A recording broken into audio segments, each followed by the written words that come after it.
L'homme très fort n'est pas le champion en lutte, mais celui qui est maître de lui-même au moment de la colère. Es-tu assez forte pour maîtriser ta colère? Que la paix soit sur toi et bienvenue sur Antaria Talk, la chaîne des femmes de demain, la chaîne qui éduque la nouvelle génération. Aujourd'hui, nous allons étudier l'émotion de colère. Nous allons découvrir ses messages, les facteurs provoquant la colère, les 6 remèdes à la colère et à la fin, une petite introspection avec une mise en action pour mieux vivre cette émotion au quotidien.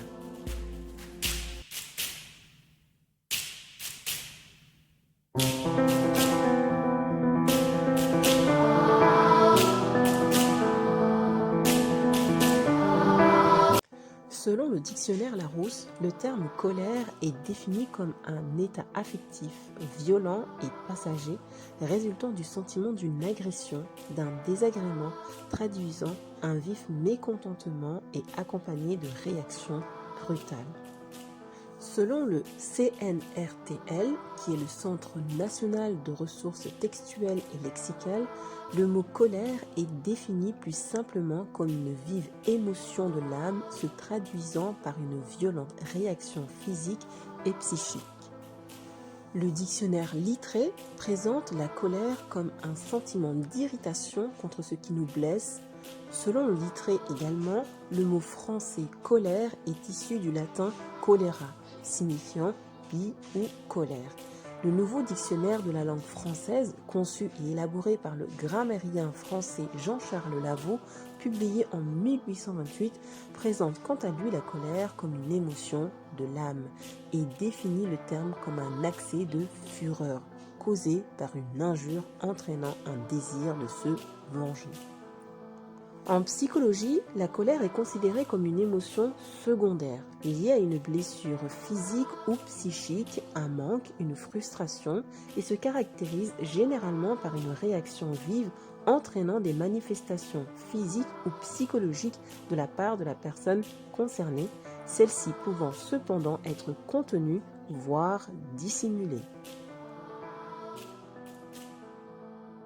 La colère provoque plusieurs modifications physiologiques et mentales préparant le corps au mouvement et à la réaction. Elle se traduit par une augmentation de l'activité cardio-respiratoire, une accélération du rythme cardiaque et un afflux de sang, notamment dans la partie supérieure du corps, ce qui peut colorer la peau. La respiration devient ample et rapide, ce qui cause notamment la hausse involontaire du volume sonore lors de l'expression de la parole. La colère provoque aussi une contraction involontaire du corps dans son ensemble et en particulier des mains qui tendent alors à se fermer en poing, ainsi que du visage dont les sourcils se froncent et les mâchoires se serrent, donnant une expression dure au visage. Les narines se dilatent pour s'adapter à un flux d'air plus important.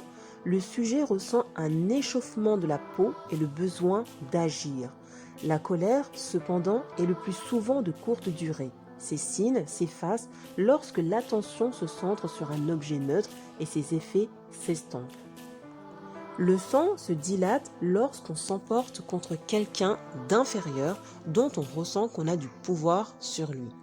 Si la colère est dirigée contre quelqu'un de supérieur, dont on désespère de pouvoir prendre une revanche contre lui, cela provoque une contraction du sang depuis la surface de la peau vers les cavités du cœur, d'où la tristesse et la pâleur. Si la colère est dirigée contre un associé douteux, le sang oscille entre la dilatation et la contraction, d'où la rougeur, la pâleur et les troubles. C'est dire que la revanche est un combustible pour renforcer la colère. La réalité de la colère réside dans le retournement du sang du cœur pour prendre sa revanche. En effet, lorsque l'homme se met en colère, les flammes de la colère provoquent un attisement qui fait bouillir le sang du cœur, le répand dans les veines et le fait monter dans la partie supérieure du corps, telle l'eau bouillonnante qui remonte dans la marmite. D'où la rougeur qui gagne le visage, l'œil et la peau. Tout ceci reflète la couleur de ce qu'il contient intérieurement comme rougeur du sang, de la même manière que le verre reflète la couleur de son contenu. Il y a 3 types de gens pour ce qui est de la violence de la colère: l'excès, la négligence et la juste mesure ou modération. En effet, l'excès de colère n'est jamais à louer parce qu'il fait déborder l'entendement et la foi de leur ligne et prive l'homme de tout moyen de perception, de réflexion et de choix. Mais la négligence totale en ce domaine est elle aussi blâmable car l'homme qui en est complètement dépourvu perd toute notion d'esprit, de corps et toute jalousie naturelle. Celui qui a perdu totalement le sens de la colère est incapable de dompter son âme et de lui imposer des exercices spirituels car ce dressage ne s'obtient que grâce à la domination de la colère sur le désir, lorsque l'homme se met en colère en inclinant vers les désirs vils. Donc, la perte totale de la colère est à blâmer et il convient de trouver une voie médiane entre ces deux attitudes extrêmes. Voilà ce que la colère provoque dans le cœur et le cerveau. Les facteurs provoquant la colère sont la fatuité, c'est le contentement excessif de soi qui se manifeste par une vanité, la plaisanterie, la dispute, la contradiction, la trahison et la convoitise de l'argent et de la réputation. Il s'agit de là de vices qui sont blâmables selon la loi révélée en islam. Si la personne coléreuse voyait sa mine et sa laideur au moment de sa crise de colère, il répugnerait à se trouver dans cet état. Mais il faut savoir que sa laideur intérieure est plus grande. Enfin, les émotions qui sont associées à la colère peuvent s'étendre de la légère frustration à des débordements de ressentiment, de fureur et même de rage. L'imam Razali disait, en effet, la colère est un monstre pour l'entendement et la raison. Or, lorsque les soldats de la raison faiblissent, le démon lance son offensive et se joue de l'homme. Attention au trafic d'émotions et de sentiments, car la colère peut servir à masquer une faiblesse, une vulnérabilité, une déception de soi-même, une insatisfaction personnelle, une tristesse non avouée. Rappelle-toi que la colère est une inflammation qui procède du feu et qu'au moment de l'emportement de l'homme, une de ses veines est stimulée par le démon. Le démon dit à son Seigneur, « Tu m'as créé de feu et tu l'as créé d'argile » Coran 7, verset 12. Or, la nature de l'argile inspire la quiétude et la dignité, tandis que celle du feu inspire l'attisement, l'inflammation, le mouvement et l'agitation. À savoir que la colère produit comme effet la rancune et l'envie. Il est important de savoir que la colère permet de défendre son intégrité physique et morale contre des menaces, des attaques ou de blessures éventuelles ou réelles venant d'un agent extérieur. La colère est une émotion qui apparaît en second.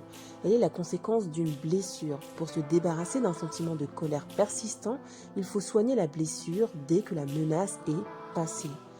Exprimer sa colère à son agresseur par le message en jeu, d'une façon non violente mais ferme. Si l'agression continue, il est conseillé d'aller chercher de l'aide. Le messager de Dieu, que la paix et les bénédictions soient sur lui, disait « Si l'un d'entre vous se fâche, qu'il se taise », rapporté par Ahmed. Il dit aussi « Si l'un d'entre vous se met en colère et qu'il est debout, qu'il s'assoie donc, et si la colère ne le quitte toujours pas, qu'il s'allonge. » On rapporte que Dhul al-Qarnayn avait rencontré l'un des anges. Il lui demanda ceci. « Enseigne-moi une science grâce à laquelle j'accrois ma foi et ma certitude. » L'ange lui répondit. « Ne te mets pas en colère, car le démon a plus de pouvoir sur le fils d'Adam quand il est en colère. Aussi, réduis ta colère en la contenant, apaise-la par le calme. Mais prends garde à l'empressement, car lorsque tu t'empresses, tu rates ta chance. Sois également abordable et doux avec le proche et le lointain, et ne sois pas obstiné et dur. » Voici les 6 remèdes à la colère. 1. Médite sur les traditions relatives au mérite de contenir la colère, du pardon, de la mansuétude.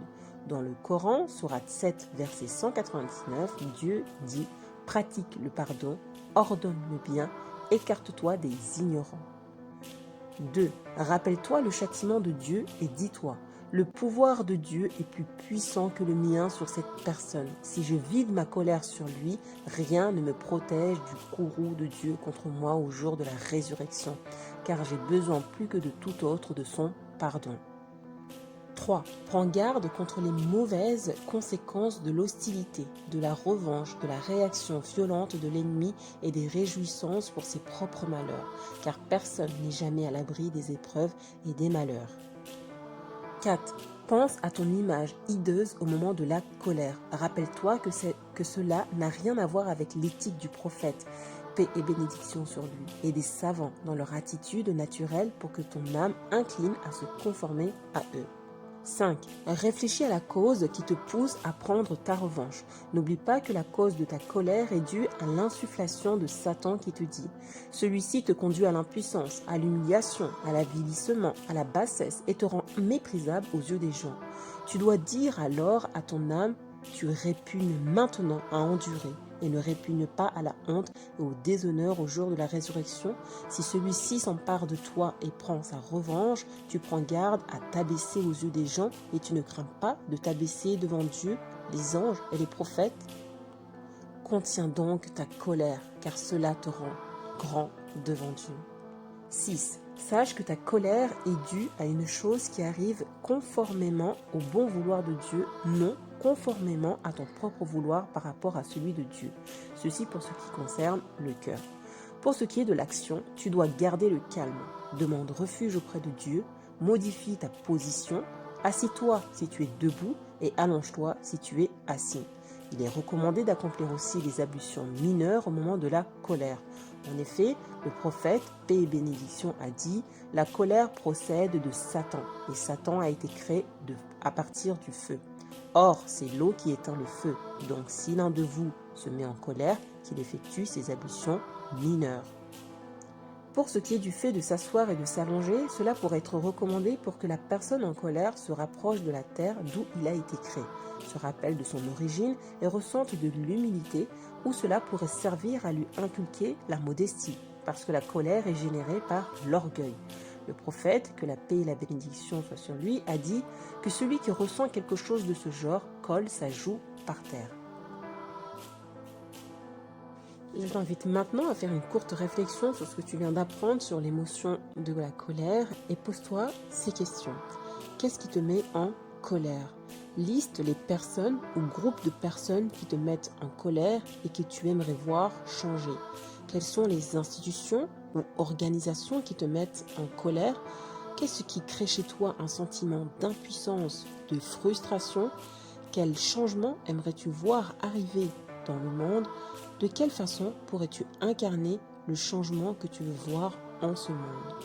Prends le temps de répondre à ces questions et observe aujourd'hui ta façon d'être. De quoi te plains-tu? Es-tu critique? Juges-tu les autres ou toi-même? Puis regarde en toi authentiquement et demande-toi si certains de tes comportements ressemblent à ce que tu aimerais voir changer.